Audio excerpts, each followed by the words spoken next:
आपली 36वी वार्षिक कार्यसभा सर्वसाधारण सभा आहे। त्यानिमित्त मी आपला व्यवहार म्हणजे बँकेचा पतसंस्थेचा व्यवहार आणि बँकेचा व्यवहार इतका अतिशय खूप छान आहे की मी विचार केले, म्हणतात ना थेंबे थेंबे तळे साचे, त्या माध्यमातून रोज मी पेघणी सुरू केलेली आहे आणि न चुकता दररोज सौरभ सर दररोज येतात, पेघणी घेऊन जातात। आणि विषय असा आहे की जेव्हा मला एफडीची आरडीची माहिती झाली तेव्हा लगेचच की मी आता कमवते, नंतर माझ्या मुलांचं काय होईल किंवा माझं काय होईल या उद्देशाने मी माझ्या मुलांच्या नावे महिन्याची आरडी काढलेली आहे 5,000 रुपये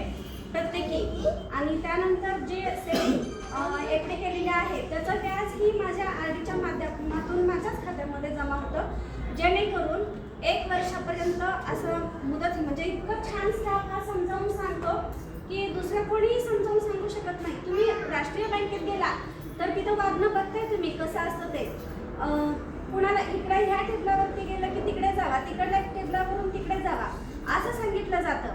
पण इथे तसं नाही। असं वाटतं की आपल्या घरी चालू आहोत। हा संपूर्ण स्टाफ हेडकर मॅडम असो, भालेकर मॅडम असो, मुजावर सर सुद्धा सांगतात आणि बाकीचे सगळे शिंदे साहेब असो, बँकेतले सुद्धा सगळे जण असो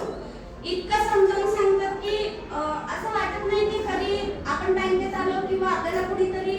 असं रागाने बोलेल। तर ही बँक खूप छान आहे। मला फक्त 2 मिनिटाचा वेळ दिलेला आहे, बाकी काही बोलायचं नाही, फक्त व्यवहाराचं बोलायचं असं मुजावरून सरांनी ताकीद केली कारण माझ्या हातामध्ये नाही गेलं की मी सर त्याच्यामुळे